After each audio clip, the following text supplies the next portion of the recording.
पहा, आज आपण या मराठी वाक्यांचं इंग्रजी वाक्य तयार करणार आहोत। खूप सोपी पद्धत आहे। अगोदर आपण काय करायला पाहिजे, अगोदर वाक्य वाचायचंय, वाचल्यानंतर थोडं विचार करायचे की वाक्य कोणत्या काळातील आहे आणि कोणत्या प्रकारचं आहे। पहा आता, मी चहाची ऑर्डर दिली आहे। हॉटेलमध्ये गेल्यानंतर एकावर एक ढकलतात, तू दिला का ऑर्डर, तू दिला का, त्यासाठी आपण काय म्हणायचं, मी चहाची ऑर्डर दिली आहे। तुम्हाला चहा असेल, इडली असेल, डोसा असेल, कोणत्याही पदार्थाची जर ऑर्डर द्यायची असेल त्यावेळी तुम्ही असं म्हणू शकता, मी चहाची ऑर्डर दिली आहे। या वाक्याच्या शेवटी शब्द कोणता आहे पहा, या वाक्याच्या शेवटी आहे हा शब्द आहे, म्हणजे हे वाक्य वर्तमान काळातील आहे। आहे वर्तमान काळ, होता होती होते भूतकाळ। पण कोणत्या वर्तमान काळातील आहे, साध्या वर्तमान काळातील आहे का चालू वर्तमान काळातील आहे का पूर्ण वर्तमान काळातील आहे का चालू पूर्ण वर्तमान काळातील आहे। पाहायचं, मी चहाची ऑर्डर दिली, दिली क्रियापद काय आहे, देणे, दिली।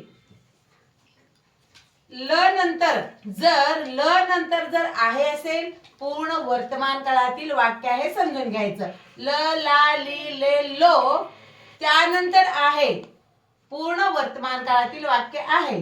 पूर्ण वर्तमान काळामध्ये आहे साठी हॅव आणि आहे साठी हॅज ही सहाय्यकारी क्रियापदे वापरतात। अनेकवचनी कर्त्यासाठी हॅव, एकवचनी कर्त्यासाठी हॅज। इथं मी या कर्त्यासाठी हॅव हे सहाय्यकारी क्रियापद वापरतात। अगोदर कर्ता घ्यायचा आहे, मी ला आय, यानंतर या वाक्यातील सगळ्यात शेवटचा शब्द घ्यायचा। इंग्रजीमध्ये 1 नंबरला कर्ता असतो, कर्त्यानंतर या वाक्यातील सगळ्यात शेवटचा शब्द असतो। ते मूळ क्रियापद असेल किंवा सहाय्यकारी क्रियापद असेल। आहे हे सहाय्यकारी क्रियापद आहे, कर्त्यानंतर आहे घ्यायचंय आपल्याला। मग आहे साठी एम घ्यायचं का आहे साठी हॅव घ्यायचं, तर इथं आहे साठी हॅव घ्यायचं। HAV हॅव, हॅव म्हणजे आहे।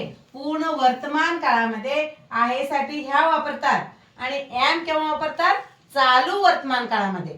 पूर्ण वर्तमान काळामध्ये हॅव, चालू वर्तमान काळामध्ये आहे साठी एम वापरतात। इथं आय हॅव ऑर्डर दिली, देण्याची क्रिया झालेली आहे। हॅव आलं तर क्रियापदाचे तिसरे रूप येतो, ORDERED, ऑर्डर। बघा, ORDER ऑर्डर हे मूळ क्रियापद आहे आणि ईडी प्रत्यय लागलेला आहे, हे क्रियापदाचे तिसरे रूप आहे। हॅव आलं, क्रियापदाचे तिसरे रूप येतो। आय हॅव ऑर्डर्ड कशाची, TEA म्हणजे चहा।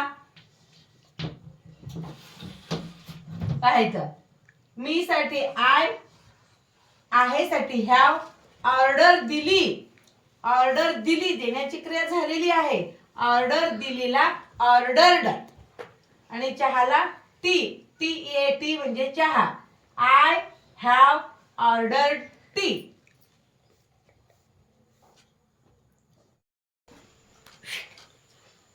पहा, तो आत्ताच निघाला आहे, तो आत्ताच बाहेर गेला आहे। दोन्ही वाक्य वाचलेलं आहे, आपल्या लक्षात आलं असेल की या वाक्याच्या शेवटी आहे हा शब्द आहे। आहे म्हणजे वर्तमान काळ आणि इथं क्रियापद काय आहे, निघाला, निघणे हे मूळ क्रियापद आहे। इथं निघाला, ला नंतर आहे म्हणजे हे पूर्ण वर्तमान काळातील वाक्य आहे। इथं तो आत्ताच बाहेर गेला आहे, या ठिकाणी देखील ला नंतर आहे। दोन्ही वाक्य पूर्ण वर्तमान काळातील आहेत। पूर्ण वर्तमान काळामध्ये आहे साठी हॅव आणि आहे साठी हॅज ही सहाय्यकारी क्रियापदे वापरतात। एम म्हणजे आहे हे चालू वर्तमान काळामध्ये वापरतात। IS इज म्हणजे आहे हे चालू वर्तमान काळामध्ये वापरतात। ARER म्हणजे आहेत हे चालू वर्तमान काळामध्ये वापरतात। पण हे पूर्ण वर्तमान काळातील वाक्य आहेत। इथं आहे साठी हॅव आणि आहे साठी हॅज ही सहाय्यकारी क्रियापदे वापरायचे। आता 1 नंबरला काय घ्यायचं, 1 नंबरला कर्ता कोण आहे, तोला इंग्रजीमध्ये काय म्हणायचं, ही। कर्त्यानंतर या मराठी वाक्यातील सगळ्यात शेवटचा शब्द घ्यायचा। 2 नंबरला आहे साठी इथं हॅज येणार आहे। एच हॅज म्हणजे आहे. पूर्ण वर्तमान काळामध्ये आहे साठी हॅव आणि हॅज, इथे हॅज आलेला आहे आहे साठी. आता ही हॅज आत्ताच, जस्ट, JUST जस्ट म्हणजे आत्ताच. ही has just left, LEFT left, तो आत्ताच निघाला आहे. He has just left. आता इथे हॅज आलेला आहे, क्रियापदाचे तिसरे रूप आलेलं आहे. ही हॅज जस्ट लेफ्ट, आत्ताचला जस्ट, तो आत्ताच बाहेर गेला आहे. तोला ही, आहेला हॅज, HS हॅज म्हणजे आहे. He has just, JUST just म्हणजे आत्ताच. ही हॅज जस्ट, आता गेला, बाहेर गेला, गेला, हॅज आलेला आहे, क्रियापदाचे तिसरे रूप येणार. He has just gone, GONE gone हे क्रियापदाचे तिसरे रूप आहे. GO गो म्हणजे जाणे, go, went, gone, goes, going ही क्रियापदाची रूपे आहेत. GO गोचं तिसरे रूप आहे गॉन.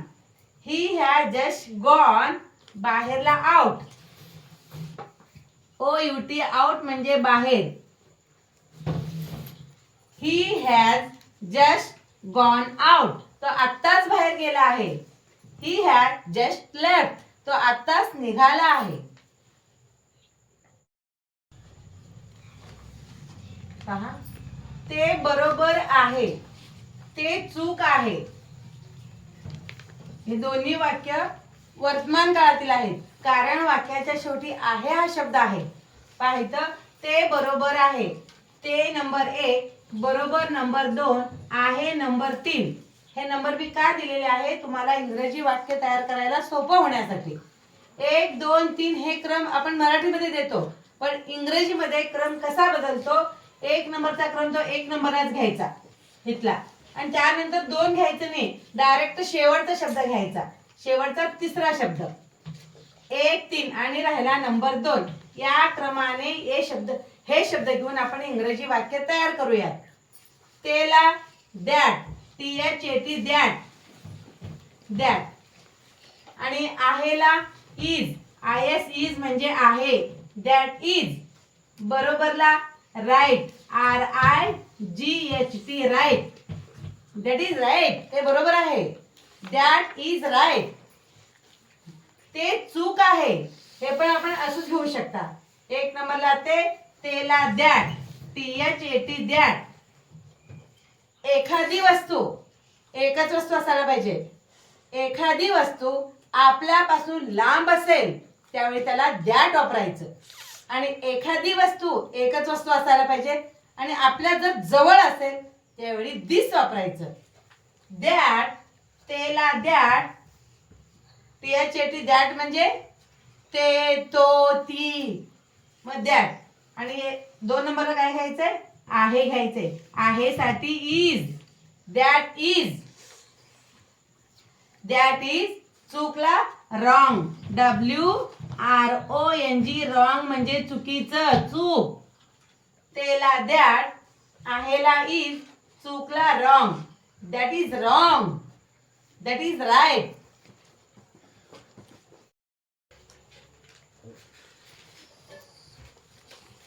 पहा, पुरेसं आहे, ते पुरेसं आहे. आपण प्रत्येक ठिकाणी ते लिहिलं नाही, पण समजून घ्यायचं, कारण मी दॅट घेतलेले आहे. दॅट म्हणजे ते असतंय. पुरेसं आहे, बरोबर आहे, चूक आहे, ठीक आहे, ते सोपं आहे. ते पुरेसं आहे, ते बरोबर आहे, ते चूक आहे, ते ठीक आहे, ते सोपं आहे. म्हणजे या ठिकाणी प्रत्येक ठिकाणी ते तुम्ही घेऊ शकता. पुरेसं आहे याला that's enough, that is, that आणि इज हे दोन्ही मिळून असं लिहायचं. संक्षिप्त रूप आहे. दॅट्स म्हणजे दॅट इज, दॅट इज पण तेच, आणि दॅट्स पण तेच. दॅट्स इनफ, पुरेसला इनफ म्हणतात, ENOUGH, इनफ म्हणजे पुरेसं, दॅट्स इनफ.